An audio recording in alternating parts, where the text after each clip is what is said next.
a member of the Catholic Church. Love the Catholic Church. It's just the best place to be. From the studios of EWTN, this is Open Line.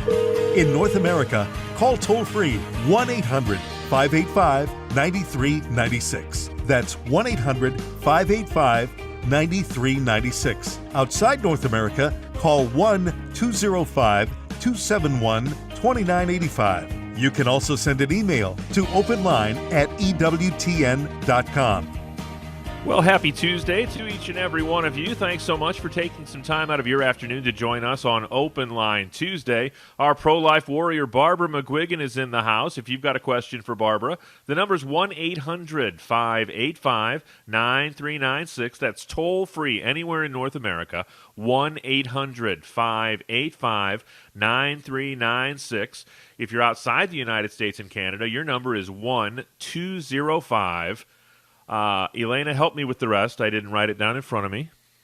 It is 1-205-271-2985. You're right. I was just quizzing you. That's exactly what it is. I passed. 1-205-271-2985.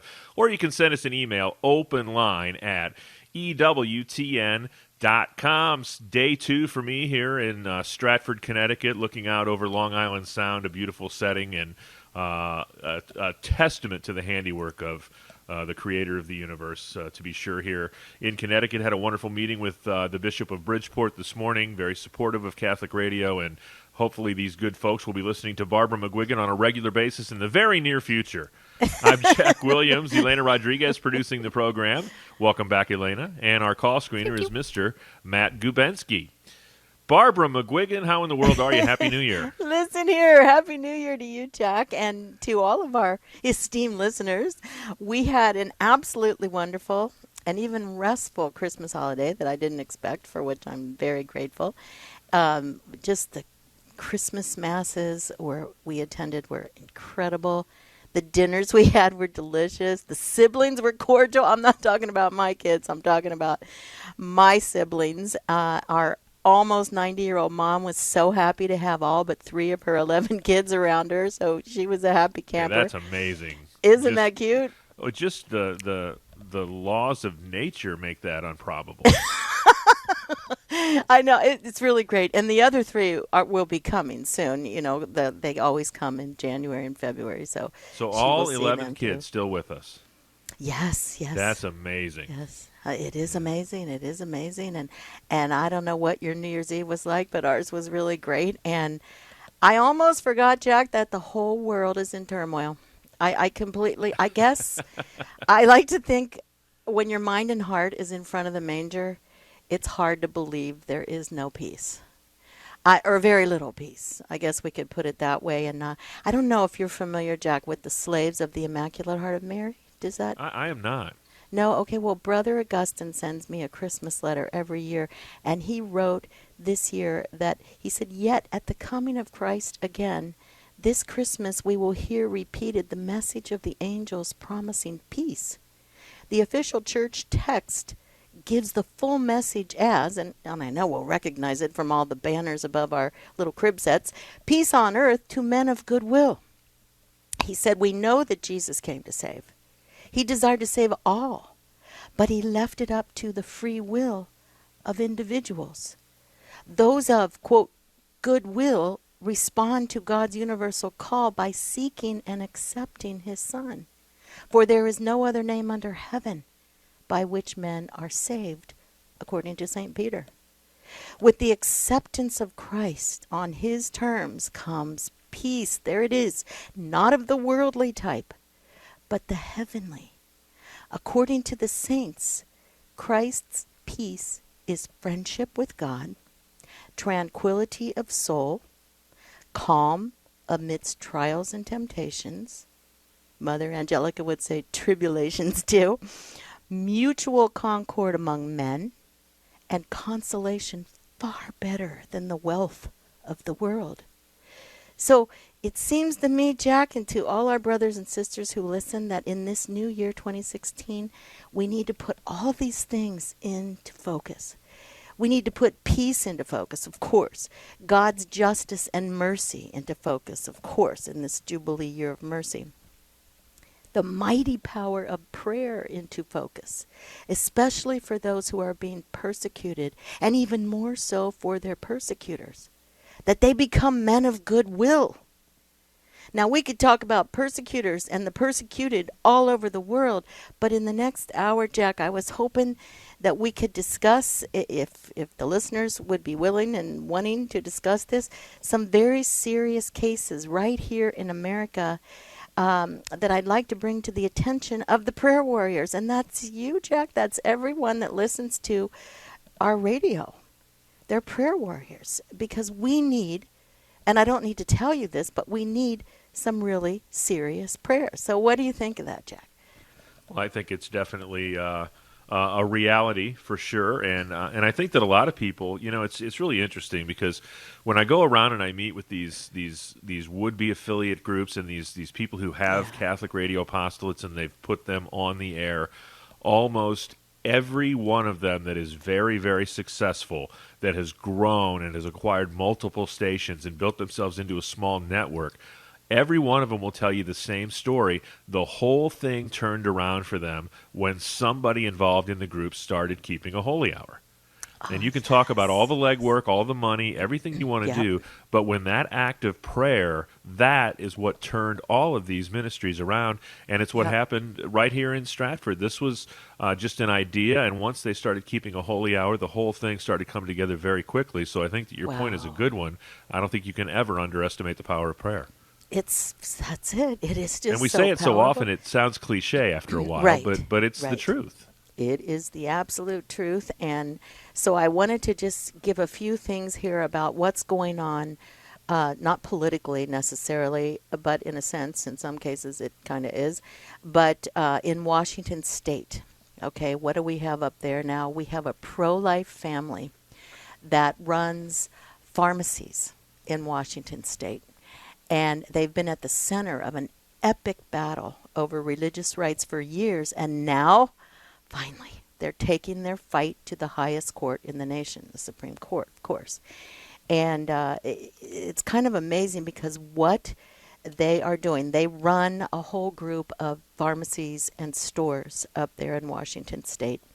And this state ruled in 2007 that would force pharmacy owners and pharmacists to stock and dispense abortifacient drugs, such as Plan B, right, Ella, instead of allowing them to refer customers to pharmacies and pharmacists that are around the corner. Isn't that always the way? They want you to do it, like the bakers, that had the whole deal with the LGBT group. They could have gotten their wedding cake down the street or around the corner, but there's something behind this, of course. So, and as a matter of fact, in 49 other states, if a pharmacist refuses to dispense abortifacient drugs, 49 other states agree you can refer. That's it. But Washington State gets around this by they will allow referrals for a variety of reasons, but they single out religiously motivated referrals as prohibited. So, they're right there with this whole thing. They know exactly what the plot is, what the plan is. And Washington in 2007 became the only state to make this religious conduct illegal. So now they're going to the Supreme Court, and we need to pray for them, because who even knows if they can get a majority to stand behind them. And then, number 2, there is a physicians group and a woman who was denied a tubal ligation at a Catholic hospital on religious grounds, filed just last week, saying the rejection for her tubal ligation, that is, was sex discrimination and an illegal refusal of medical care. Now, this one can get really ugly. It's a huge, the Mercy Medical Center of Redding, this is in Northern Cal, and its parent company, Dignity Health of San Francisco, which is the state's largest owner of private hospitals in Northern Cal, could test the dividing line, this case, between the right to reproductive care and a provider's religious objections. So now you've got this going on, and they will need plenty of prayer to get this all flushed out. And then the Thomas More Society has requested leave to file amicus briefs, that's Friends of the Court briefs, in 2 embryo custody battles. McQueen versus Gadberry in Missouri, and the one we've talked about on the air before was Nick Loeb versus Vergara. That's in California here. That's the actress, Sofia Vergara, and her ex-fiancé, Nick Loeb, who created and froze 2 embryos through in vitro fertilization while they were engaged to be married. They signed an agreement that neither party could use the embryos without the other's consent, but the agreement did not specify what would happen to the embryos if the couple separated, which they did. So now Loeb has filed to gain custody of his 2 embryos. Since the case is still ongoing, the Dear Thomas More Society, that's also the society that is representing David DeLayden. He's going to be on with me, by the way. On the 16th, he'll have an hour on the Good Fight. This is right before the Walk for Life up in San Francisco. They get 40, 50,000 people up there. So anyway, the Thomas More Society is representing him as well. And they have asked the court to accept its amicus brief presenting the facts of science that human embryos are fully human beginning at fertilization. Embryos are human, not property, is what they're making their case. So this is also a very important case that if it does not go our way, oh my goodness, just what the results of this could be. So I bet you want to take a break, Jack, and that's perfectly fine. 2 more points to go, and we will talk about those in just a moment. We'd also like to talk to you. 2 lines open for you right now at 1-800-585-9396. That's toll-free anywhere in North America, 1-800-585-9396. Open line Tuesday with our pro-life warrior, Barbara McGuigan.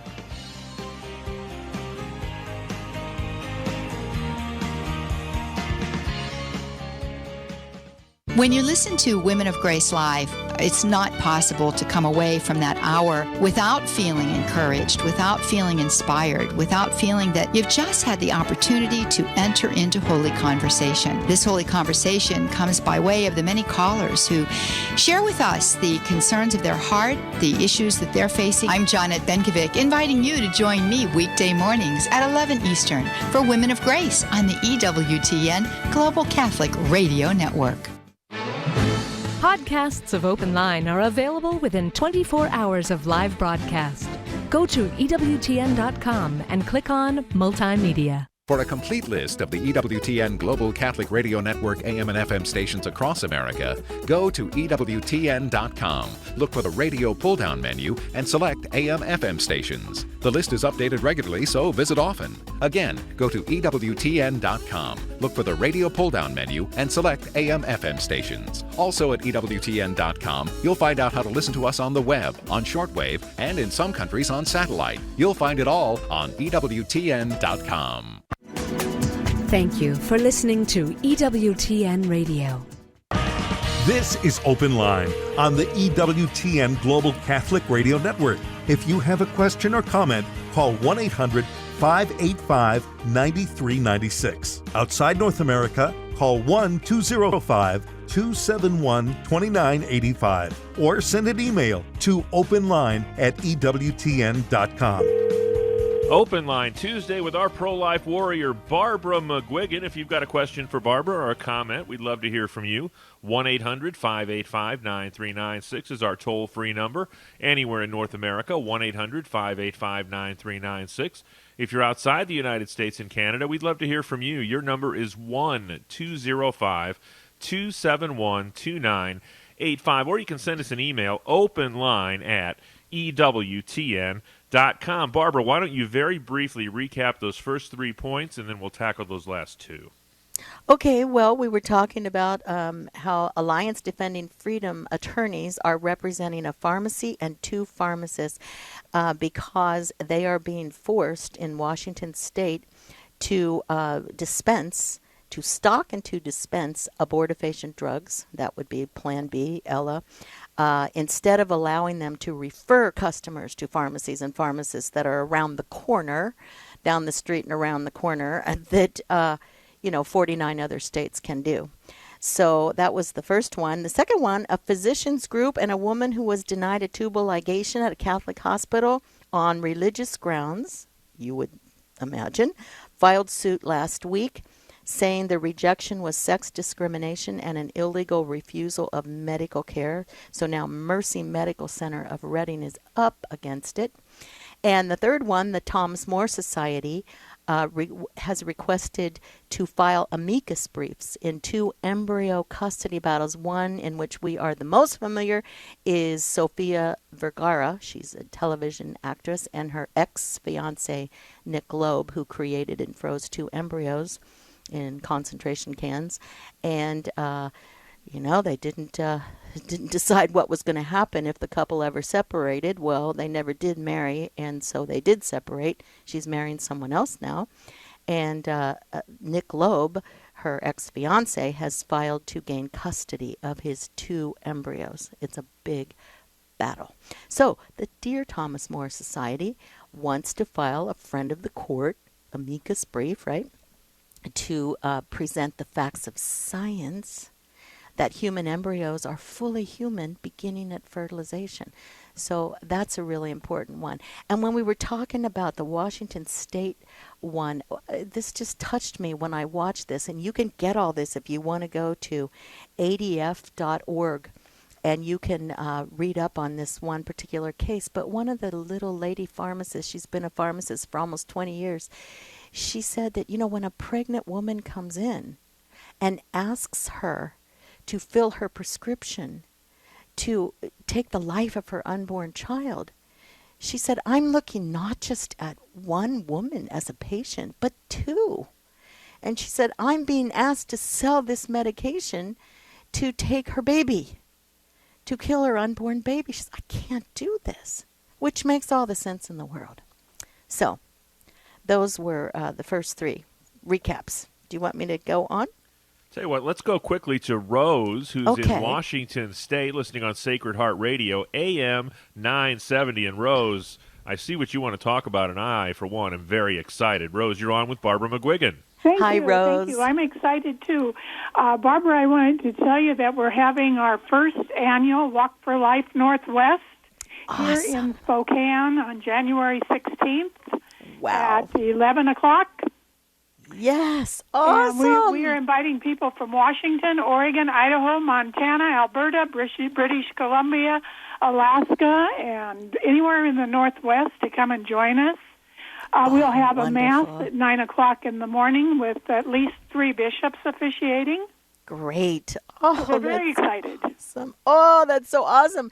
And you have a bishop up there now that I know very well, Bishop Tom Daly, yes? Awesome. Isn't he awesome? Oh, please. He is. I know him very well.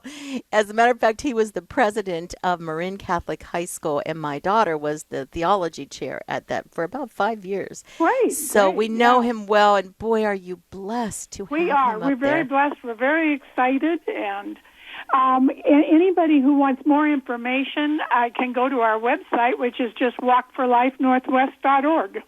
That's easy enough. Walkforlifenorthwest.org. And, I hope you have a big crowd up there. Rose, will you call in and let me know? Will do. Thank you, Barbara. Oh, thank you, dear heart. Sure. Thanks for calling. Bye-bye. Thank you, Rose. God bless you and all your efforts there in Spokane, Washington. We've got lines open for you at 1-800-585-9396. Barbara, point number 4. Okay. Oh, God love you, Jack. In San Francisco, right? Last October 2015, the state legislature approved what they called the Reproductive Fact Act, FACT Act bill.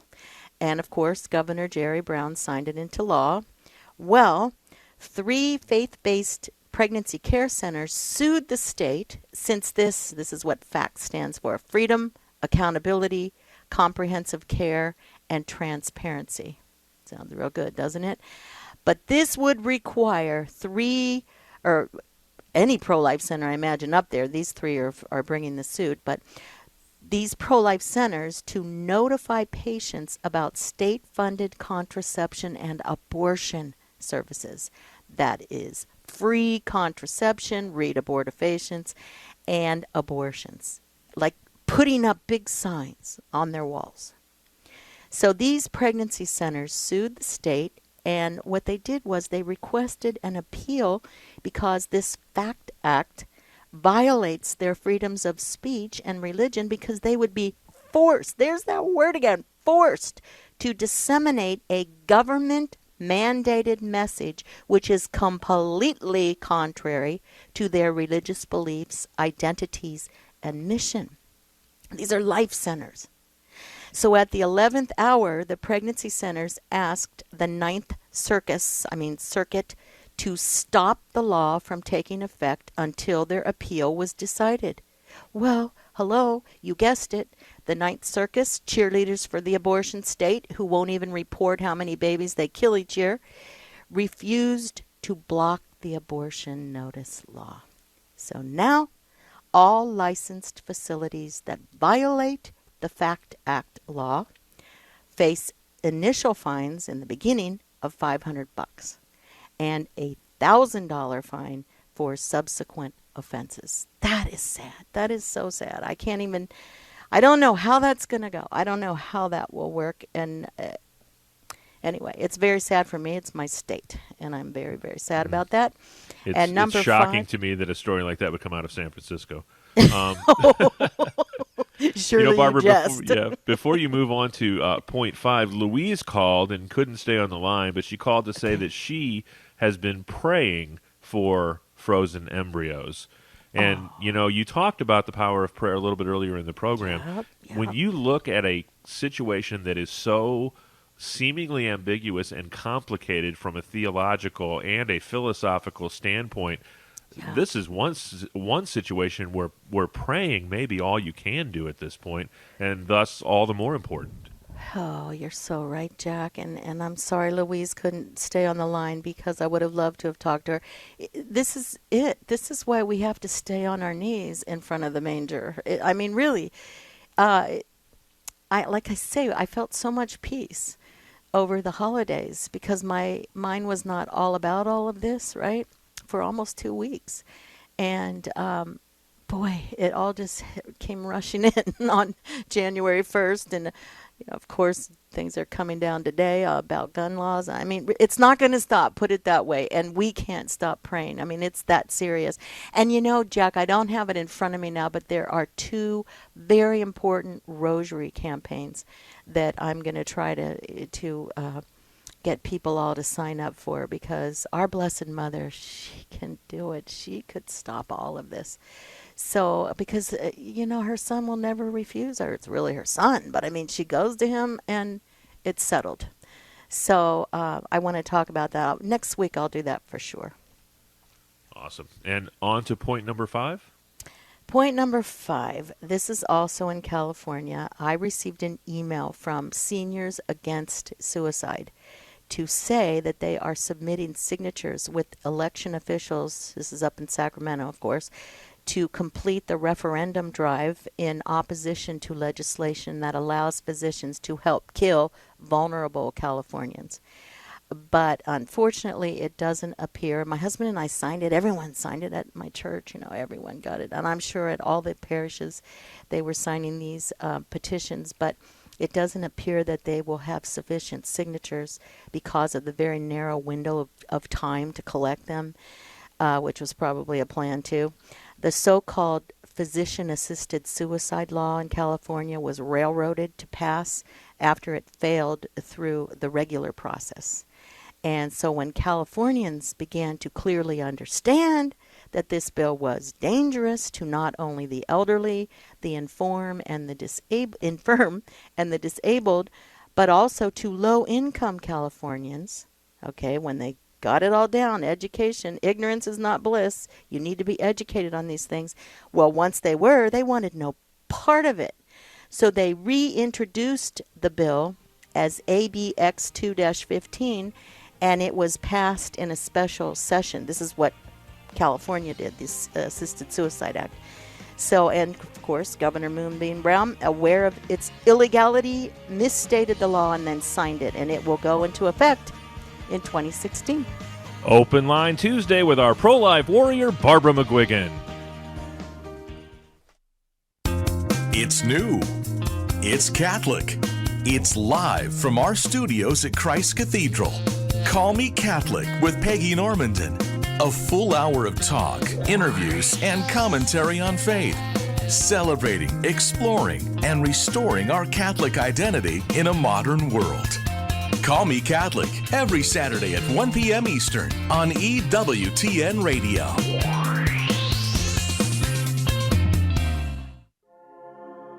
Toddlers are utterly free, maybe too free. In the quiet moments after communion the other day, my 3-year-old repeatedly shouted, "I tooted." They don't care what people think of them. They actually don't really worry about anything. Who's going to pay the bills? Where's my next meal going to come from? They get in their car seats without asking, where are we going? They fall asleep in those car seats and wake up somewhere else and never wonder, what happened last night? That's because they know they have a father and a mother who love them and look out for them. So they're free to enjoy the ride. As we get older, we have responsibilities and stresses that pile up on us. But it's important to remember that we still have a Heavenly Father who loves us, and no matter how crazy things get, He's looking out for us. And from the eternal perspective, everything's going to be fine. You know what that means? It means we can enjoy the ride. This is Chris Stefanik from RealLifeCatholic.com on EWTN Radio.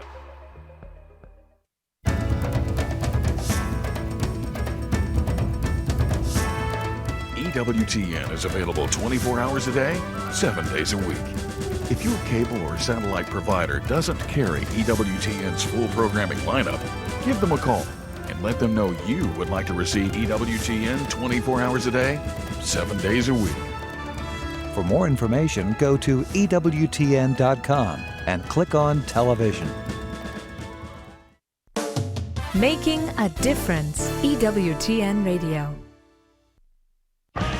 This is Open Line on the EWTN Global Catholic Radio Network. If you have a question or comment, call 1-800-585-9396. Outside North America, call 1-205-271-2985 or send an email to openline@ewtn.com. Be sure to tune in tomorrow night to EWTN Live with Father Mitch Pacwa. His guest will be Archbishop Jose Serafia Palma, and he'll relate the important information concerning the 51st International Eucharistic Congress. That's tomorrow, 8 Eastern on EWTN Television. We're talking life issues today and issues of the culture with Barbara McGuigan, our pro-life warrior. If you've got a question for Barbara, the number's 1-800-585-9396. That's toll-free anywhere in North America. 1-800-585-9396. If you're outside the United States and Canada, your number is 1-205-271-2985. That's 1-205-271-2985. Or you can send us an email, openline@ewtn.com. And Barbara, you've been kind of recounting some signs of the times that you've noticed going on in recent times, and maybe just a real quick recap of those 5 and your overall impressions. Well, I mean, the recap of the 5, you sure you want to do that again? We've got Washington State, where ADF, Alliance Defending Freedom, is defending pharmacy owners and pharmacists because they are being forced to stock and dispense abortifacient drugs. And, you know, like some people, if they're in another state, they might think of these, Jack, as, you know, a couple of them are in California. We've got Washington State and Missouri, and they might think, well, this isn't going on in my state, so it's not going to be a problem for my state. Trust me. You know, and I hate when they say this, but it's probably true, that when you get a state like New York or California, once they pass something, it's kind of trickles across the country, because they were able to do it here, not in every state, that's for sure. But, you know, and then you've got Mercy Medical Center of Reading, where a physician's group and a woman who work at this hospital, the hospital would not approve of a tubal ligation for the woman. And so she got the physicians group together and they sued the Catholic hospital. This is going to get ugly, I'm sure. The Great Thomas More Society has requested leave to file amicus briefs for 2 embryo custody battles that we've talked about, and that's important. They're just trying to educate. You know, that's to me, Jack, ignorance is not bliss, as I said before. You must be educated on these things, because on the first bounce, they sometimes sound like, well, you know, these couples are infertile. What else are they supposed to do? And it's not that we don't want to have true compassion for infertile couples. That is a given. I know some. I've had them on the Open Line and the Good Fight, and I know how difficult, what a trial, what a sadness that this is for infertile couples. But compassion never means condoning or giving moral acceptance to, or even participating in those acts that are by their nature intrinsically evil and against moral law, the natural law. So this is why and God gives you the grace, for Pete's sake. You know, things that are the hardest in our lives, and we all have them. We're all up against something. Let's put it that way. But God's grace is always there to get us through. Nothing is impossible with God's grace. And when we go to his mother, she is above all the angels and all the saints, right? I mean, she is the most powerful intercessor before the throne of God. We go to her. We just say, Mother, you know, be a mother to me now. I need you. Be a mother to me now and at the hour of my death. The 2 times where we need Mary more than anything. And that's every minute. Be with me now. That's every minute of our lives. And at the hour of our death, the 2 most important times. So, yeah, that's another thing. And you know, Jack, I maybe we should just go here, because I think people might be a bit flabbergasted by all of this.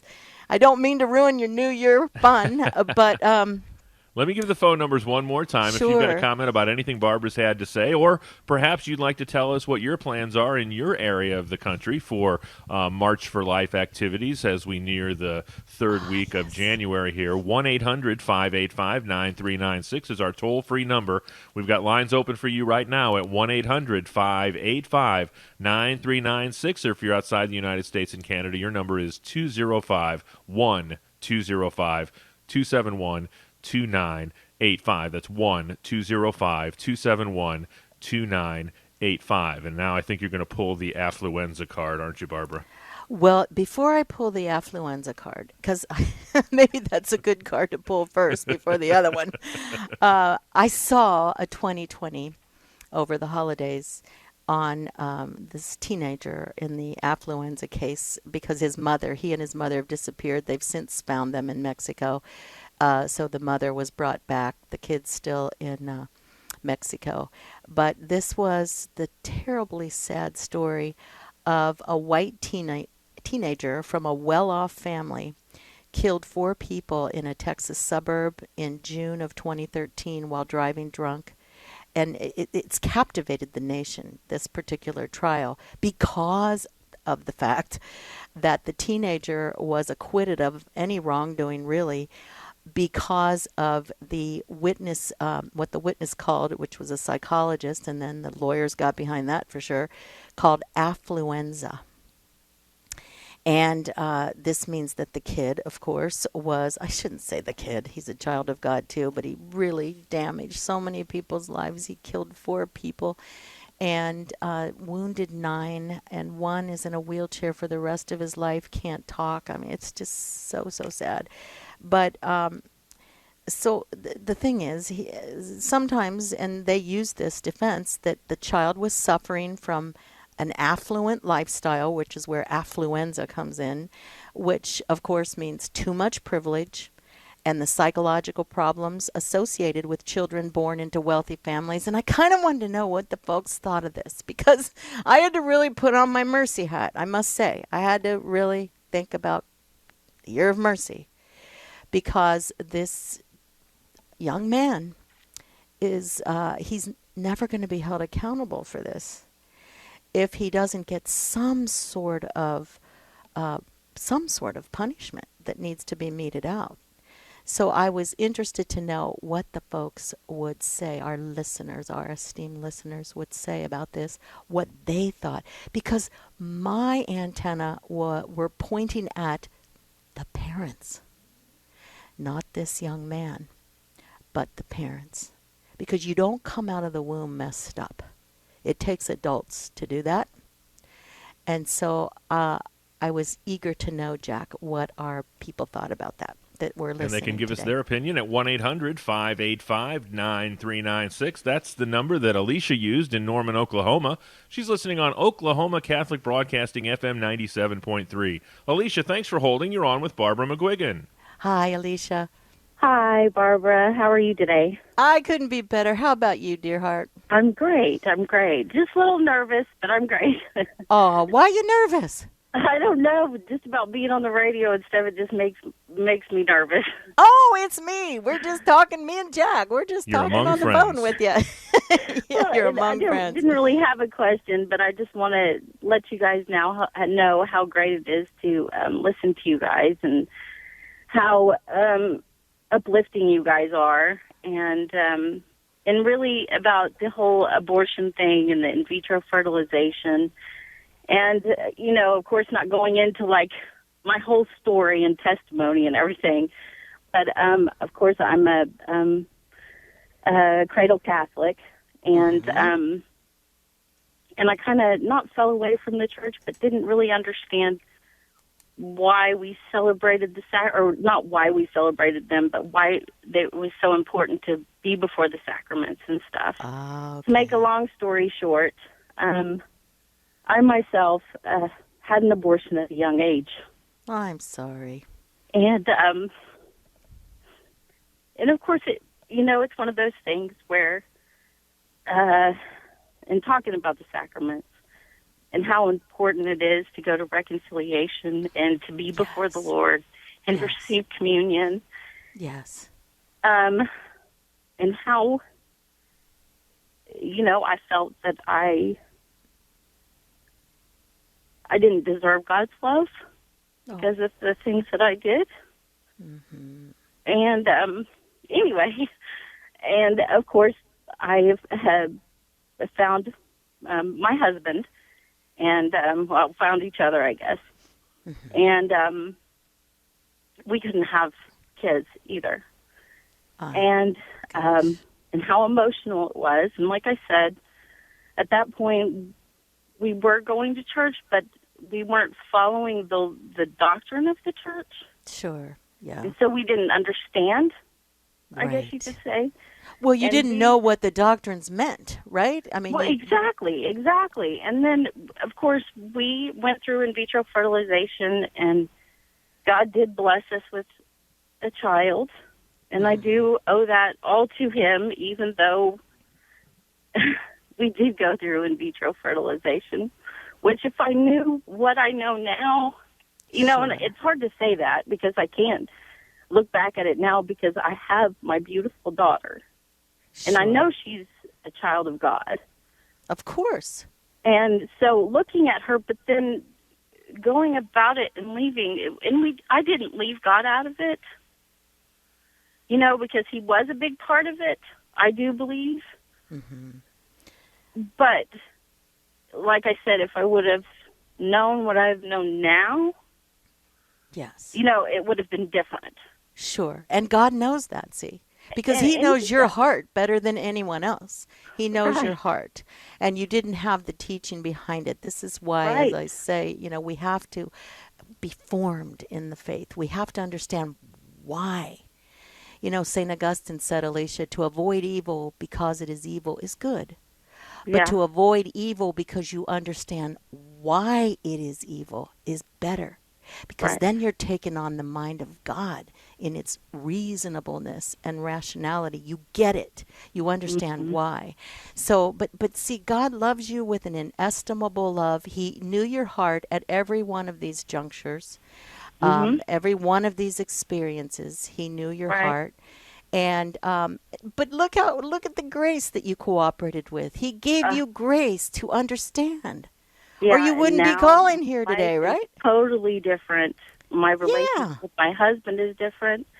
Everybody that I encounter every day is different. My whole life is transformed into something beautiful, and it is all because I do believe that I got to know how beautiful the Catholic Church is, and how important it is to receive the sacraments we do every day, or every, Sunday, and go to reconciliation, and how important those things are to receive God's graces, because it is a gift to us. Oh, gosh, what a beautiful testimony, Alicia. And God's going to use that. He is going to use that because He worked everything to the good for you. Yes. And now you're all about the truth, and you want to know the truth. You understand it. That's the Holy Spirit just showering you with these powerful graces. Absolutely. And all of His gifts, right? So now He's going to call on you. I'll bet my bippy He's going to call on you to, in time, whenever the time is right in God's timing, for you to give these testimonies. Amen. And He will do it, little sister. He will do it. God bless you, and thank you so much God for bless calling. you guys too, and I just love you guys so much. I love listening to you, and keep it up. Only by the grace of God. We need His grace too, right, Jack? Absolutely. Thanks, Alicia, so much for your phone call. God bless you. Thank you, guys. God bless you.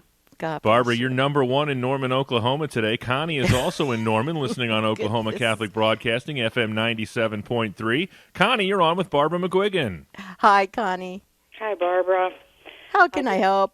I just wanted to comment on your affluenza thing. I think that's the most ridiculous thing I've ever heard of in my life, and I think any judge that put a label like that on it should be voted out. But I have a question for you.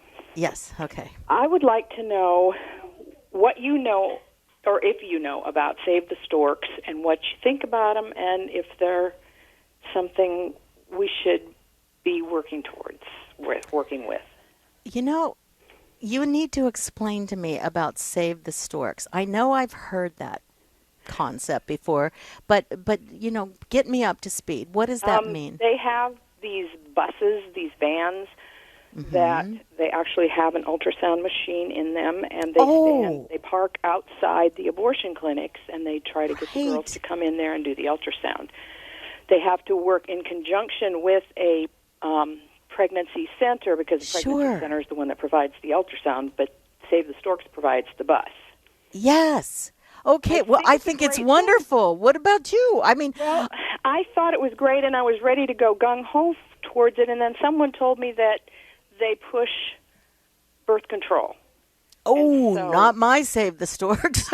They don't call themselves Save the Storks, so I guess that's a different organization. But I just gave a Christmas talk a year or so ago at the Light and Life. The Knights of Columbus have the Light and Life, and they outfit all of these mobile, big, huge units. Yeah, they are Catholics to the core. The ones out here, I don't know about Save the Storks. So I guess I just need to investigate and find out more. Investigate, and you know what? When you do find out, let me know, and we'll see what we can do to get some kind of communication going between them. Because if they are offering contraception, that doesn't help anything. I know, and I'm thinking if they just took that one little caveat out, they could have the whole Catholic Church backing them. Of course. And a lot of money backing them, too, because people love this concept. Out here in California, they go to the beaches, they go to the shopping malls, anywhere where young women could be pregnant, right? They will go outside of clinics, of course.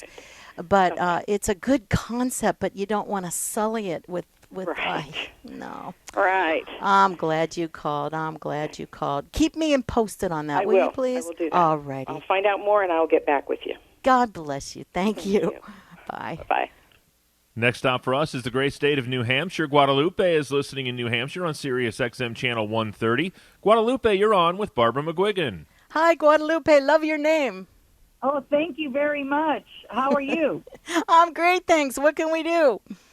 Well, I wanted to say thank you for all the work that you do and everybody at EWTN. It has. You're welcome. You guys have been, I can't even begin to say the miracles and the graces that have come about, in changing this girl back, getting her back on track. You know what I mean?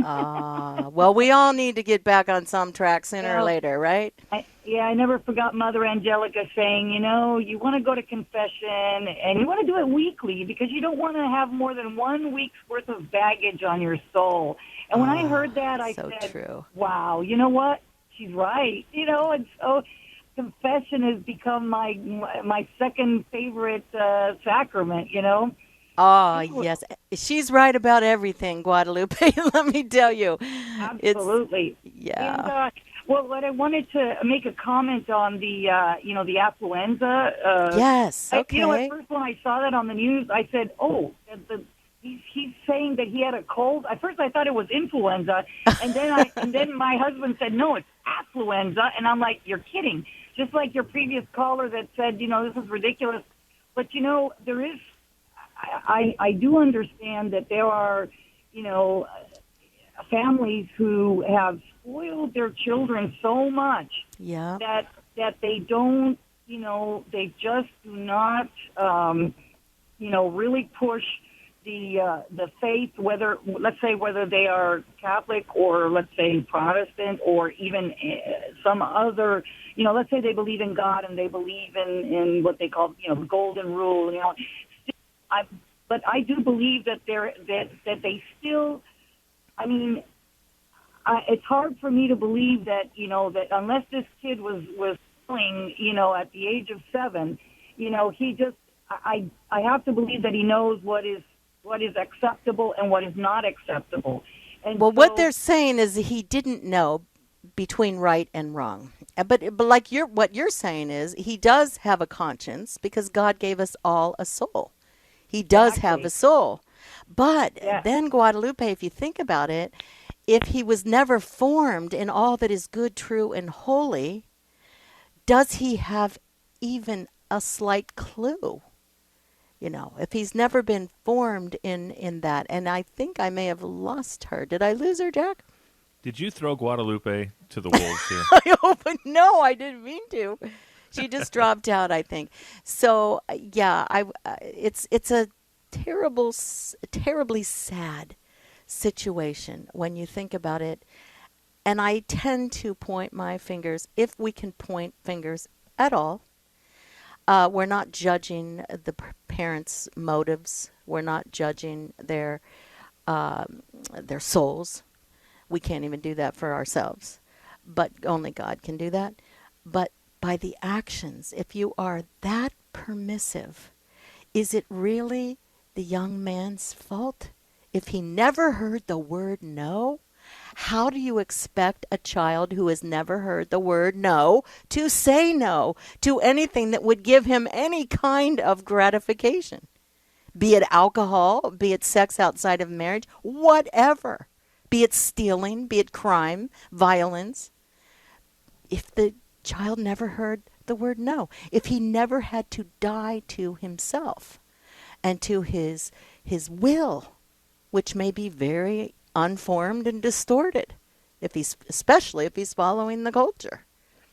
So next up is, I'm sorry, Barbara. Next up is ahead. Nina in Omaha, Nebraska, listening on Spirit Catholic Radio, FM 102.7. Nina, you're on with Barbara McGuigan. Hi, Nina. Hi. I just wanted to share or pose the question of, after the last caller and her comment, if the child did not know no, then how did you get a driver's license?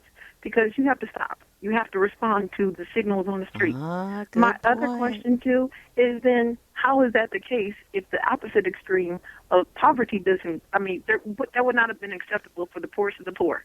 So if it would not be acceptable for the poorest of the poor, be black, white, yellow, brown, whatever color, how is it acceptable? You have a responsibility. You have accountability. Yes. You should be more accountable. Yes. Anyone, including you and I, anyone who does anything wrong needs to be held accountable. Not in contempt. You don't hold someone in contempt. You hold them accountable. Right. Exactly that. And the parents, too. I'm like, how the parents can even say that this is our fault? Okay, well, then if it's your fault, then you also need to be doing whatever his time would have been if he'd done the crime. I mean, if somebody needs to account for these parents to their consolation. These people have lost family. Yeah, you're so right, Nina. I agree with you. But don't you feel sorry for these kind of kids? I really do. It's sad. I mean, it can go either way. Here's the thing of it is affluence, whether affluence is in, at least my presumption or perspective is that whether you are of high influence or social status, you can be influenced by money, you can be influenced by drugs, by whatever your economic status. Yeah. So to me, that's not an excuse.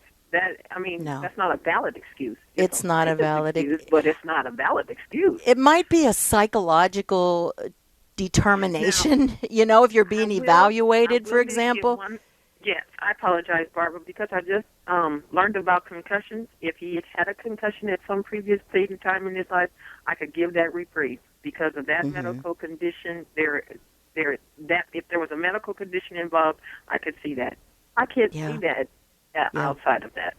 Wow. Not because, just because of. I mean, I haven't been in issues, and God forbid, and God help them too, the family and all of them. But I just think that there's a point of accountability somewhere that we missed, the societies and the system should, instead of saying, okay, this is where we messed up, okay, let's keep it going. Okay, this is the point of where we need to turn it around and say, okay, Nina, I agree with you 100%. We all need to pay back. We have to atone for our sins. He might not see it as a sin objectively, but it is objectively a serious sin, and we all need to atone. Well, God bless you, dear heart. Thank you for calling, and have a happy New Year. My call, and thank you both. Have a wonderful, happy, blessed New Year. Thank you. Merry Christmas. All of the above. All right. Amen. Bye-bye now. All right, bye-bye. Bye. Same to you, Nina. I appreciate that phone call, and God bless you and all your efforts there in Omaha, Nebraska.